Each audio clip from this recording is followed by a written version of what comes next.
This is Frog Valley Tropical Fruit Farm, and I want to talk about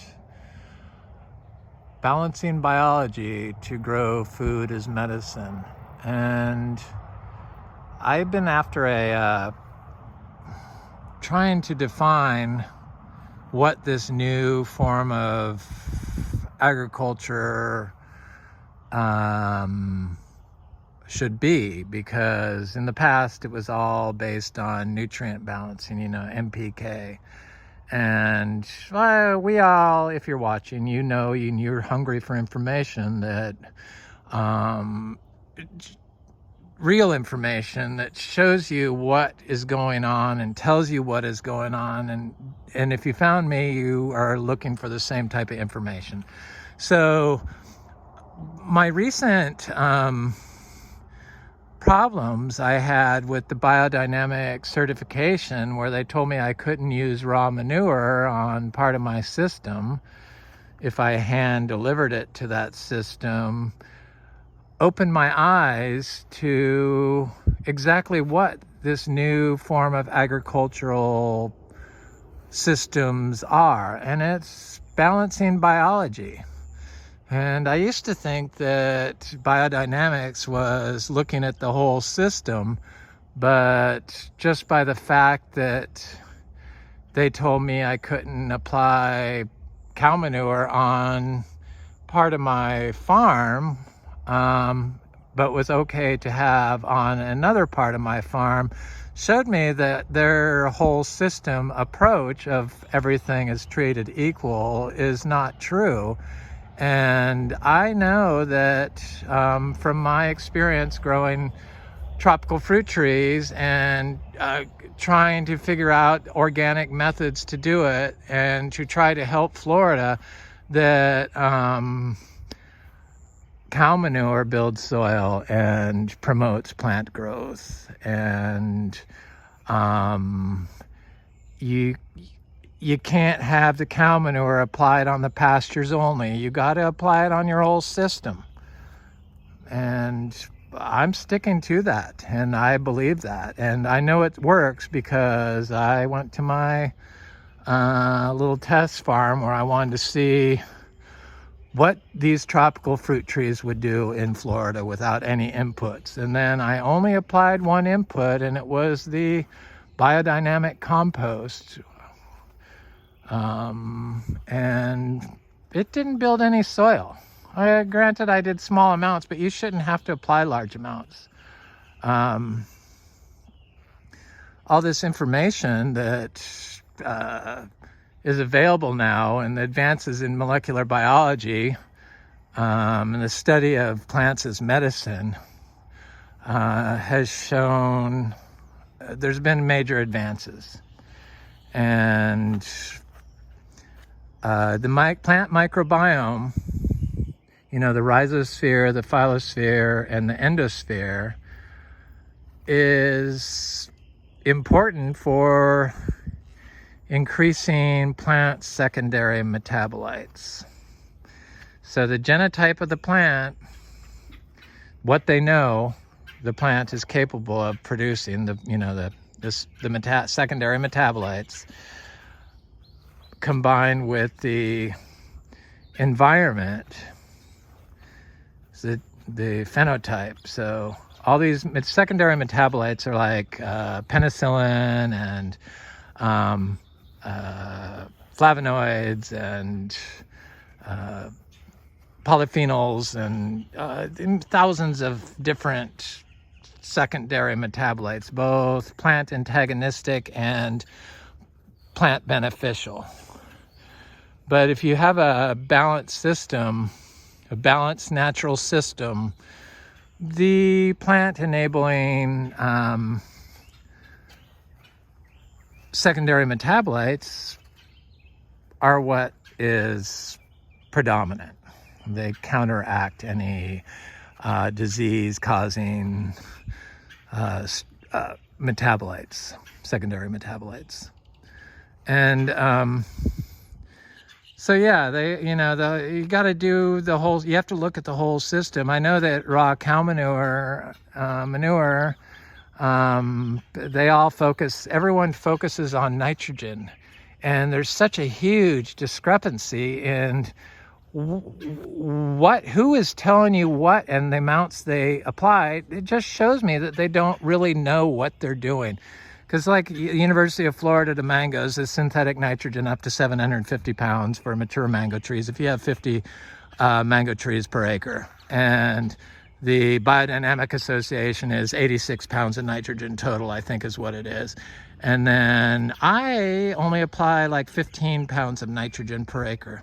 And I know that total nitrogen availability from manures is different in heavy soils, so like clay soils and sandy soils. So in sandy soils, the total available nitrogen that you're applying is cut in half from the manure, as opposed to if you're applying it on heavy clay soils or soils that are heavy. So you can't really look at one thing as equal, because each system has different abiotic stressors, so environmental stressors. And I've talked a lot about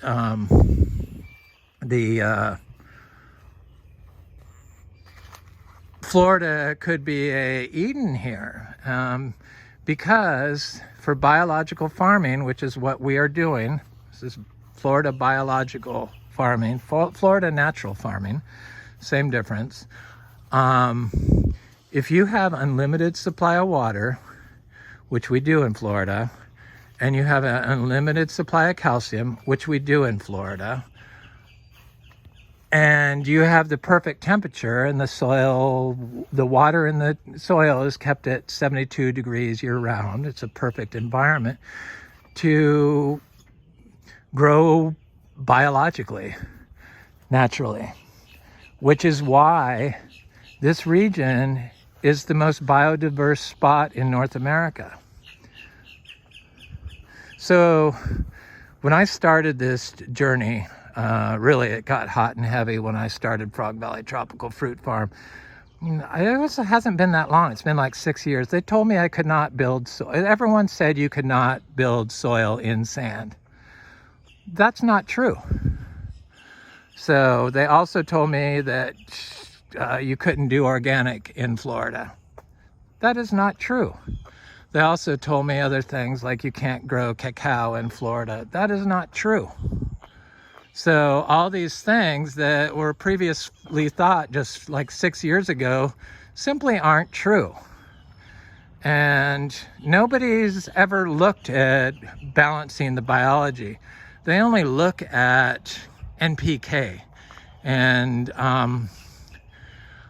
I can look at studies and see right away that, I hate to say this, but they don't know what they're doing. So if I see a study that, it's the organic people and it's the biodynamic people and it's the conventional people. If I look at studies done by, the universities do a lot of these studies, done by colleges, and I see that their orchard floor here in Florida is mowed and all plant life is removed from around the, I'm talking about perennial tree crops like citrus and other tropical trees. If the organic matter is removed from around the plant, or if it just has a layer of mulch on the ground, a wood chip mulch, I know that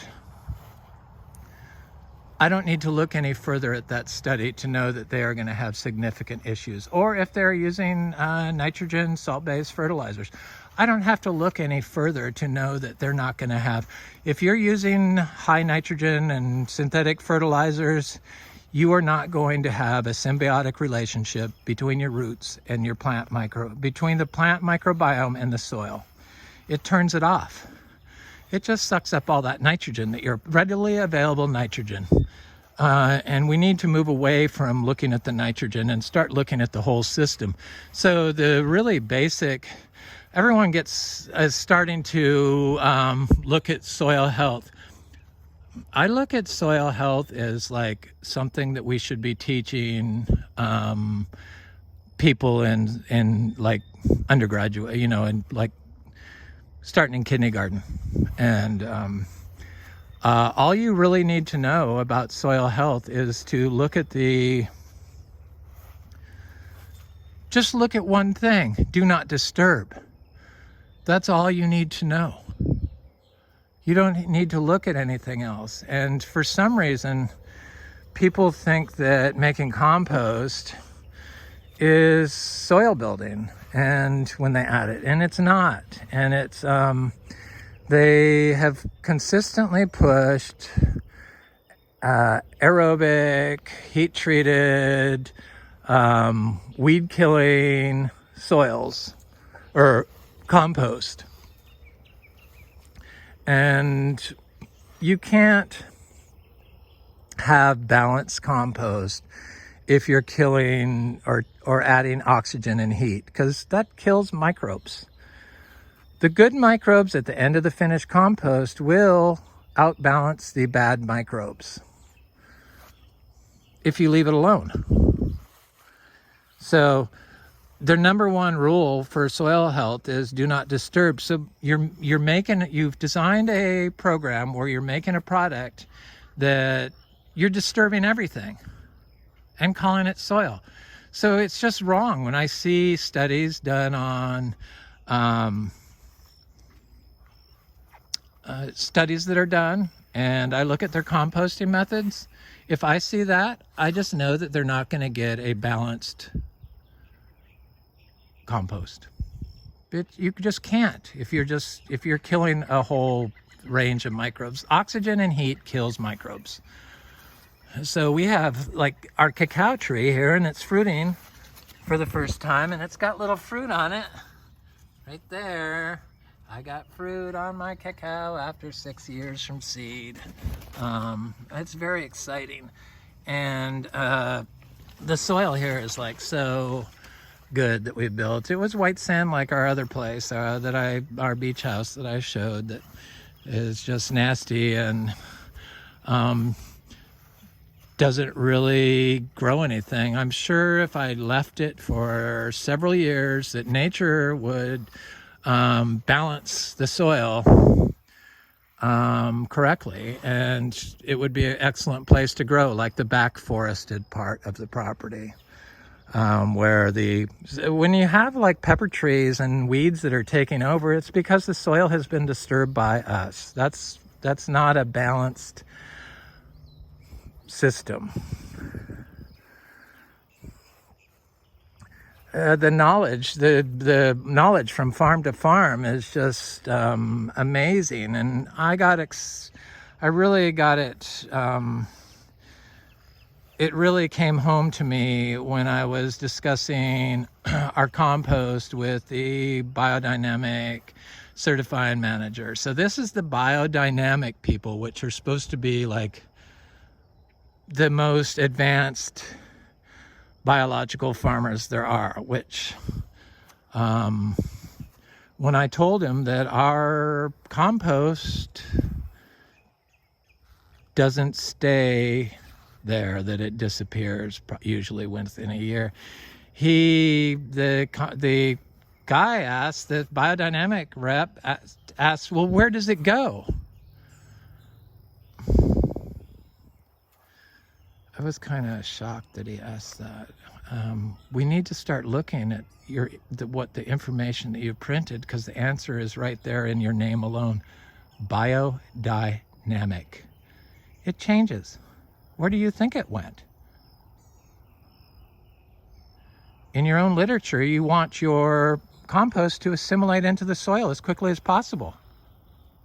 It assimilates into the soil very fast here because we have an extremely biological system that we were able to get through applications of small amounts of cow manure. Holistically grown cow manure. is the answer to balancing our systems in Florida. And it's really, I believe it's the only thing you need. I know you don't need the biodynamic compost. I don't think you need any compost. What we need is healthy, biodynamic manure. You can mix raw manure into the soil and grow plants in it. It's how it was done indigenously for thousands of years. We've forgotten, we've poisoned our cows, we've made them so you can't even use the cow manure. But yet, I look at study after study after study by higher education institutions where and places like, I love John Kemp, but some of the studies that they present, I can see glaring errors. I love John Kemp. He's the most brilliant person ever, agronomist, that I've ever seen or heard of. But the studies that they presented, some of them, they will do a study, I forget which particular episode it was, but it was a study on applying compost. And they don't say it was cow manure compost, I believe. But you can't use all cow manure. You're not going to get the biologically balanced compost from a cow that's been fed glyphosate-ready corn and is raised in a feedlot. So we really need to look at the holistic cow manure for all these studies and not just do a blanket statement that we use cow manure, made compost, and it wasn't any good. That's not what it said, but you get the gist of it. So I don't need to look past when I see that they don't define the cow manure that they use. I don't even bother looking past that to know that they're not going to get balanced biological compost. Now let's talk more about compost, because people are still stuck on bubbling compost teas and thinking that anaerobic microbes are bad. Well, it's been proven that the anaerobic microbes are good and are needed for plant growth. And some of them are bad, sure, but some of them are good. They all haven't been identified. And so I make my compost I kind of let nature do it. I make the compost, and a lot of times I used to always put the, what are you doing, little woodpecker? I used to always put the, I'm going to go this way, sorry to bother you. The biodynamic preps, the 502 through 507 in the compost, but sometimes I make compost and I just don't do it, and I just add old compost, biodynamic compost, to the new compost pile I make, because I used to only grow my tropical fruit seeds in the compost, but now I've discovered that I could just take my aged cow manure and grow my tropical fruit seeds directly in that. When I see studies about grass-fed farming, or grass-fed plants, I don't need to look any further to know that those people don't know what they're talking about. I mean, it might work for vegetables, but for growing tropical fruit trees, that's not putting all a balanced fertilizer into your system. It's putting a bacterial dominant, high nitrogen, readily available nitrogen source into your system, which is great for growing vegetables. But if you want to grow tropical fruit trees as medicine, which I want to do, because I can tell that the food I eat here is greatly improved my health and mental acuity. So I know that it works, and I know that it cleans up Florida systems. And if you're like applying glyphosate and stuff like that, you're decimating biological systems. So I don't even need to look at studies that talk about that. Yeah, it's not balancing your biology. So our compost, I like the plant roots to grow into the compost before I even use it. I like it to be a year old, and it disappears. It assimilates into the soil quickly here. Where does it go? I could not believe that he asked that. It's like, well, look at your own information. People sometimes they just can't see what's right in front of them. And I was doing some research on secondary metabolites and plant microbiomes and their relationship, and found that the secondary metabolites get produced by the plant, the fungi and the bacteria and other things, probably the microbiology and the plant, and the secondary metabolites are what they make medicines out of, penicillin and other stuff. And they have a genotype, meaning they know what plants produce polyphenols, different polyphenols, and stuff like that. And we know that they're important for plant growth and plant hormones and plant health. And by eating these plants that are high in secondary metabolites, the molecules, it's what is it called? Horizontal gene transfer. So when you eat them, they go into probably your mitochondrial DNA, which is why the GMOs and the glyphosates and everything damage your mitochondrial DNA. It's horizontal gene transfer, and I think that's correct. But anyway, these secondary metabolites are, the plants secrete the root exudates that attract the microbes that produce the secondary metabolites for the plant. And, some of them grow inside the plant. But I also read that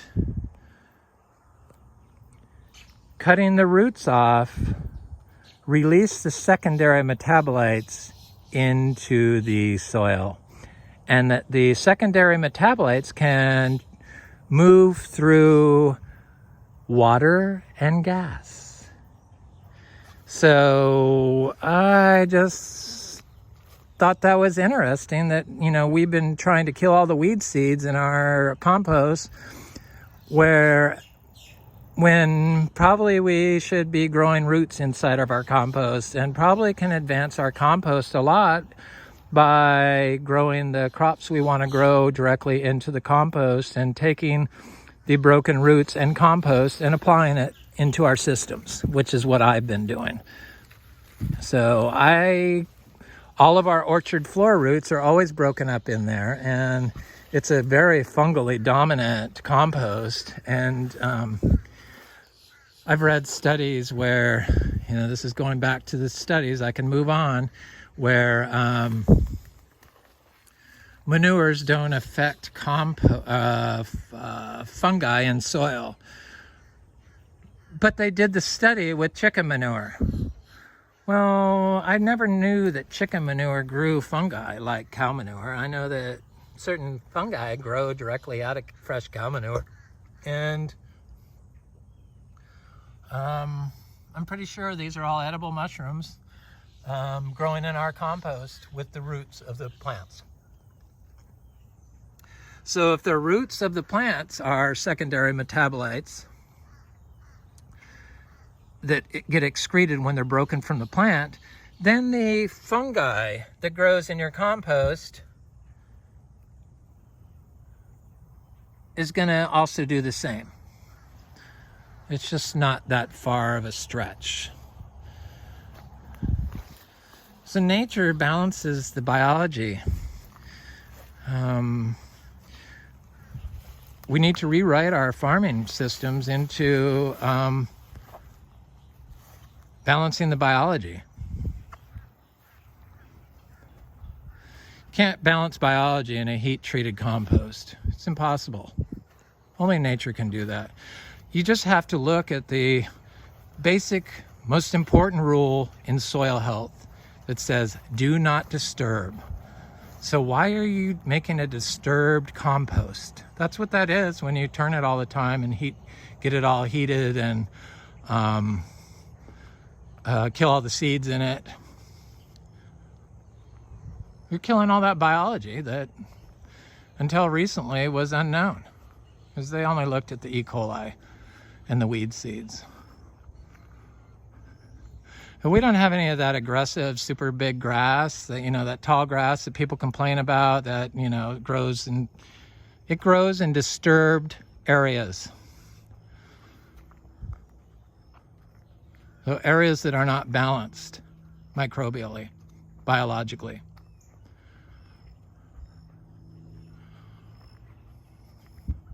I know that, we have no standing water here, which, that alone is amazing.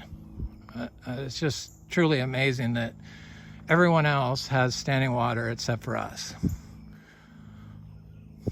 We had standing water up until this past year. It took a while.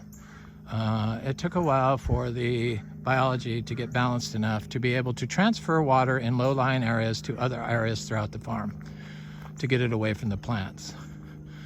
That's what biological systems do. We're so close to really being able to just say, this is how it is, and showing people that biological systems work. And I saw the citrus at my place yesterday that, it's never been watered, it's seed grown, it has no greening issues. We have the citrus here that has no greening issues. It's management. And these studies that you can look at and see what their practice is in that study, what their procedures were in that study, and you should be able to identify whether it's worth even reading. If they're using commercially available cow manure, or they don't identify the cow manure they're using, you got to assume that they're using, that it's a biologically poor input for your compost, and you're not going to get the correct result that you would get. And then I like to watch the Bionutrient Food Association YouTube webcasts. I've gotten some great information there, but they had one on, I forget what it is even about. It's the most recent one. And they just totally lost me, because they only had like 6 farms they studied around the US, and they tried to, classify, like they did like dry farm, but they only had 1 dry farm.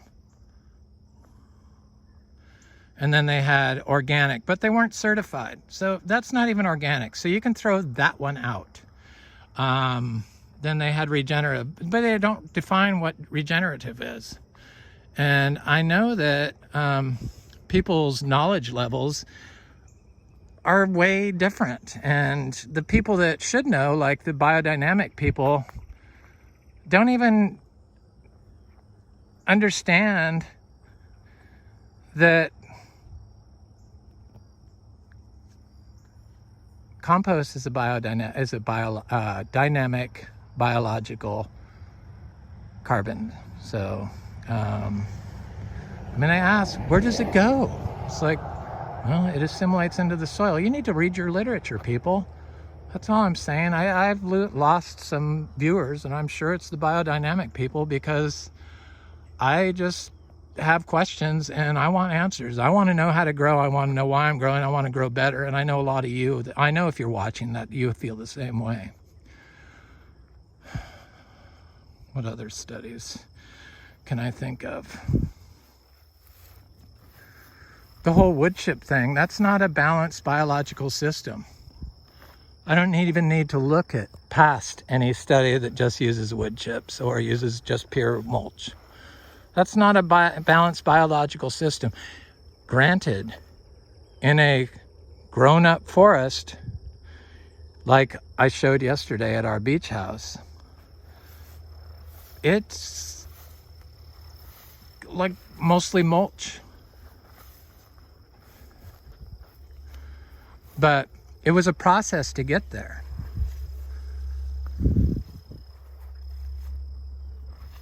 You got to build the relationship between the microbiome of the plant and the microbiome of the soil, which you don't get with mulch alone.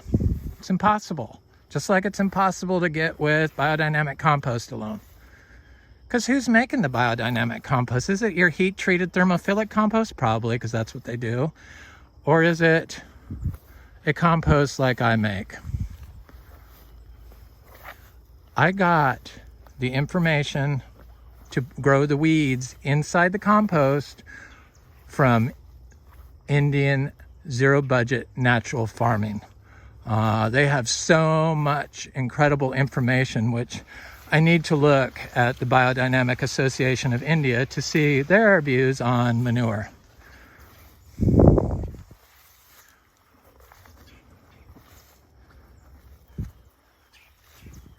I just can't have somebody dictating how I fertilize my farm from New York or Nebraska or Oregon, since nobody's ever had a farm like this before and documented it and certified it. This is the first one in Florida, probably the US, quite possibly the world. I'm not bragging, I'm just trying to learn and share with people. I want to fix Florida. It's amazing to me when I see TV and I drive and I see all the litter and garbage along the streets. I pick it up in front of my house constantly. You know, when I was a child, they used to have commercials against littering and what it's doing to the waterways. Now people have become immune to it and they just accept it. I can't accept that. We need to try to fix Florida, because Florida could become a tropical fruit paradise if they used biological practices and balance the biology. Let nature balance the biology, because that's who does it. Got to start working with nature and cleaning up our act before it's too late. Your kids and grandkids have to inherit this toxic soup we've created here. Because we're all responsible, because we lack of talking and speaking out against it, and letting ignorant information proliferate on the internet. I just saw the most stupid information on TFF. One of their stars, I'm not going to say who it is, but promoting the use of a bound systemic fungicide from afar, from a picture, to diagnose the problem that's wrong with their tropical fruit trees. And then in the next paragraph went on to talk about microbial life and blah, blah, blah. And it had mostly had to do with degradation of the mulch on top. Mulch alone is not a balanced biological system. And if you are using synthetic fertilizers, which they do, you can't even discuss biology or anything. It negates, it cancels out the relationship between the plant microbiome and the microbes in the soil that provide the secondary metabolites. So that relationship and those secondary metabolites in a biologically balanced system are what's going to cure the fungal issues in your farm. If I see a study and I see that they're like spraying copper, I can discount it. It's incorrect, period. It's bad for your health, and it's bad for the health of the planet. It's bad for Florida. We need to start speaking up and stop letting these planet and Florida ecosystem destroyers have the dominant say. They should be relegated to the fringe like the biological people are now. We need to look no further than the citrus industry. That's the poster child of what is wrong with Florida. You've created a worthless crop that's known worldwide as being toxic to your health. That's not food as medicine. And I can't help but think that the spraying of the glyphosate on our property line was a result of me talking out against these citrus growing practices. Because that's what you have here in Indian River County. They're in charge. I mean, the farm, what is it? The county farm people that, they're supposed to help you. All they did to me was stand me up twice. That's the help I got on my organic farm. So there's a real problem here in Florida, and the science is backing me up, not you up. So, us up, because if you're watching, you know. And Biodynamic Association, I'm sorry, but I'm not going to allow you to dictate your wrong information for what's good for my farm and good for Florida. What's good for Florida is the basic soil health rule. Do not disturb. Provide holistically grown cow manure in small quantities. I mean, I have 4 tiny little cows and 2 tiny little donkeys on 10 acres.